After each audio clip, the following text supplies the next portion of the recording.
Hello students, good morning to all of you. Class 12th chemistry.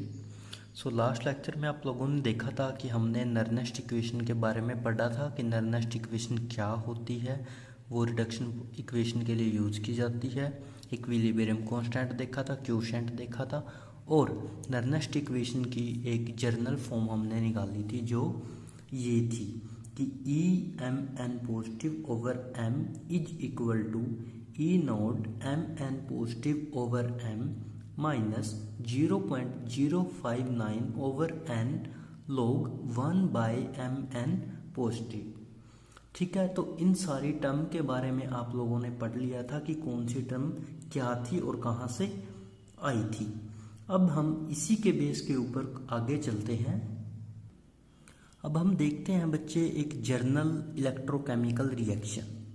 ठीक है, हमारे पास small A capital A small B capital B ने N electron लिए और क्या हो गया, वो कन्वर्ट हो गए दोनों reactant small C capital C plus small D capital D में। ये हमने कोई भी एक जर्नल रिएक्शन हम लेके चले हैं। ठीक है, अब हम इस रिएक्शन के ऊपर अप्लाई करेंगे हमारी नर्नेस्ट इक्वेशन। देखिए वो क्या कहती है कि E cell is equal to E naught cell minus R T over में N F L N Q. ठीक है, इन सारी टर्म का आप लोगों को पता है। ये हमारा इलेक्ट्रोड है, ये स्टैंडर्ड टेम्परेचर पे gas constant, temperature, number of electron, Faraday lawn और क्यू जो हमारी प्रोडक्ट ओवर रिएक्टेंट की कंसंट्रेशन को बताता है। क्लियर। अब देखिए आगे, अब ई सेल किसके इक्वल होगा, E naught cell minus R T over में एन एफ एल एन।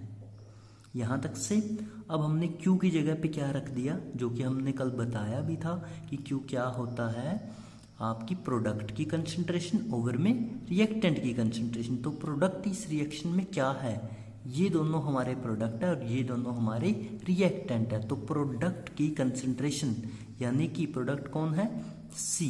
अब इसकी पावर हमने देखी क्या लगा दी, स्मॉल सी। जैसे इसके आगे स्मॉल सी है, इसके आगे स्मॉल डी है, तो ये दोनों हमारे क्या है, प्रोडक्ट सी और डी। अब इनके आगे जो चीज लगी हुई थी वो कहाँ चले गई, इनकी पावर में। और ये हमेशा क्या होता है बच्चे, ये नंबर होता है, लाइक किसी के ऊपर 1 2 3 जो भी, तो वो कहाँ चला जाता है, पावर के अंदर, पावर के ऊपर। क्लियर। फिर प्रोडक्ट हो गया ये इनकी पावर्स होगी। अब डिवाइड में क्या रखेंगे, रिएक्टेंट। रिएक्टेंट कौन है, ए और बी, तो ये रखे ए और बी। अब इनकी बी पावर क्या रहेगी, जो इनके आगे नंबर होगा, क्या है, ए और बी, स्मॉल ए और स्मॉल बी। क्लियर। अब देखिए ध्यान से, हर एक चीज को हमने स्क्वायर ब्रैकेट के अंदर बंद कर रखा है। ठीक है, तो ये स्क्वायर ब्रैकेट में बंद क्यों करते हैं, क्योंकि ये हमें क्या बताती है, इनकी कंसंट्रेशन। तो आप लोग नर्नेस्ट इक्वेशन को ऐसे कोई भी जर्नल इलेक्ट्रोकेमिकल रिएक्शंस लेके ऐसे भी आप लोग उसको शो कर सकते हो। ठीक है, अब हम इसके बेस के ऊपर देखते हैं कोई और आगे छोटे छोटे क्वेश्चंस और न्यूमेरिकल्स। देखिए छोटा सा न्यूमेरिकल है, कहता है कि write the Nernst equation for Cr+3 over Cr electrode. Cr का मतलब बच्चे यहाँ पे क्या है, क्रोमियम। पहले उसने क्रोमियम दिया है हमें +3 स्टेट में और फिर उसने 0 स्टेट में। ठीक है, तो इस इलेक्ट्रोड के लिए हमें नर्नेस्ट इक्वेशन को लिखना है, फाइंड आउट करना है। तो सबसे पहले हम क्या लिखेंगे, जो हमारा इलेक्ट्रोड है क्या है, वो क्रोमियम +3। ठीक है, इस क्रोमियम +3 को हमें कहाँ पे लेके जाना है, क्रोमियम तक लेके जाना, यानी कि इस क्रोमियम तक। और ये क्रोमियम कैसा होता है आप लोगों को पता है, पहले ही सॉलिड फॉर्म में होता है। ठीक है, तो क्रोमियम +3 से जब क्रोमियम सॉलिड में लेके जाएंगे तो इसके ऊपर जब +3 है तो ऑब्वियस सी बात है, इसको हमें कितने इलेक्ट्रॉन्स देने पड़ेंगे, +3 इलेक्ट्रॉन्स। तो जैसे ही क्रोमियम +3 3 इलेक्ट्रॉन्स को गेन कर लेगा, ये कन्वर्ट हो जाएगा क्रोमियम सॉलिड के अंदर। जैसे ही अब ये सॉलिड में कन्वर्ट हो गया, इसके ऊपर अब हम अप्लाई कर देते हैं हमारी इक्वेशन, जो क्या कहती है कि ई क्रोमियम +3 ओवर में chromium is equal to E naught chromium +3 over में क्रोमियम माइनस 0.059 ओवर में 3। अब ये 3 कहाँ से आया है बच्चे? ये 3 आया है हमारे पास यहाँ से। यहाँ पे होता है n का मतलब नंबर ऑफ इलेक्ट्रॉन गेन। तो कितने गेन किए हैं क्रोमियम प्लस 3 ने? 3 इलेक्ट्रॉन। तो वो 3 इलेक्ट्रॉन आ जाएंगे इसके ओवर में, लॉग ओवर में 1 बाय क्रोमियम प्लस 3। अब आप लोग कहोगे कि सर यहाँ पे तो सॉलिड आना चाहिए था। जो सॉलिड क्या था? प्रोडक्ट था। प्रोडक्ट क्या था? क्रोमियम। तो हमने क्या बताया था बच्चे लास्ट लेक्चर में कि जो क्रोमियम होता है जब वो सॉलिड स्टेट के अंदर, क्रोमियम क्या, कोई भी जब कंपाउंड है वो सॉलिड स्टेट में है तो उसकी जो कंसंट्रेशन है वो हमेशा 1 लेके चलते हैं। तो इसकी कंसंट्रेशन को हमने कितना मान लिया? 1। ठीक है। और नीचे क्या आएगा फिर? जो हमारा रिएक्टेंट था वो क्या था? Chromium plus 3। तो ये लिखा हमने क्रोमियम प्लस 3 स्क्वायर ब्रैकेट में बंद। तो ये हो जाती है next equation for Cr plus 3 to Cr। Clear? ऐसे ही आप लोग कोई और एग्जाम्पल लेके देख सकते हो। चलिए नेक्स्ट एग्जाम्पल देखते हैं। नेक्स्ट एग्जाम्पल देखिए बच्चे, कहता है कि write the next equations for Cl2 over में Cl नेगेटिव इलेक्ट्रोड। Cl2 का मतलब क्लोरीन है यहाँ पे। ठीक है, क्लोरीन से लेके चलना है हमने क्लोरीन नेगेटिव तक इलेक्ट्रोड।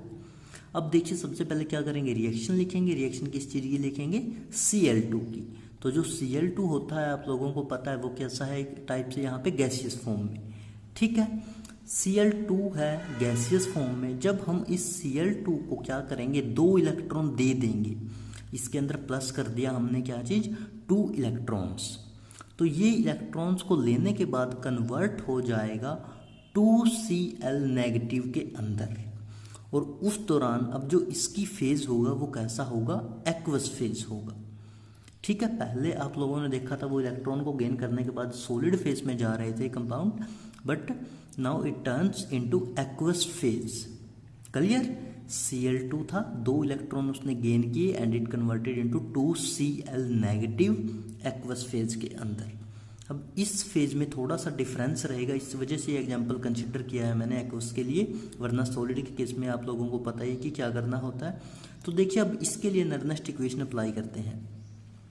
तो ECl2 ओवर में Cl negative is equal to E naught Cl2 over में Cl माइनस यानी कि नेगेटिव, फिर आएगा हमारा माइनस जो इक्वेशन में आता है 0.059 ओवर में 2 का मतलब n का मतलब नंबर ऑफ इलेक्ट्रॉन, और वो कितने थे? 2। तो ये लिखा हमने 2 लॉग। उसके बाद देखिए क्या आता था? Q का मतलब प्रोडक्ट ओवर रिएक्टेंट। प्रोडक्ट क्या है? Cl negative. लेकिन आप लोगों को पता था जब हम प्रोडक्ट सॉलिड फेज के अंदर लेके चले थे, लाइक ऊपर वाले केस में अगर आप लोगों ने देखा था तो हमने लिखा था कि क्रोमियम सॉलिड ऐसे, और उसकी कंसंट्रेशन आप लोगों को पता था जब वो सॉलिड फॉर्म में होता है तो हम लेके चलते हैं 1। तो हमने ऐसे लिख दिया था कि 1 by Cr plus 3। Clear? But ये केस कैसा है बच्चे? एक्वस का। तो इस केस के अंदर चाहे कंसंट्रेशन कितनी भी हो हम उसे 1 नहीं मानेंगे, जितनी है हमें उतनी ही लिखनी पड़ेगी। क्लियर? तो अब प्रोडक्ट क्या है यहाँ पे? Cl negative. तो ये लिखा हमने Cl नेगेटिव। ठीक है, अब इसके आगे नंबर क्या है? 2। हमने बताया था वो नंबर कहाँ चला जाता है? उसकी पावर में। तो ये चला गया इसकी पावर में और ब्रैकेट बंद जो शो करेगी इसकी कंसंट्रेशन। क्लियर? ओवर में क्या आएगा? अब रिएक्टेंट क्या है हमारे पास? Cl2, और वो भी किस फॉर्म में? गैसियस फॉर्म में। तो ये लिखा हमने Cl2 गैसियस फॉर्म के अंदर।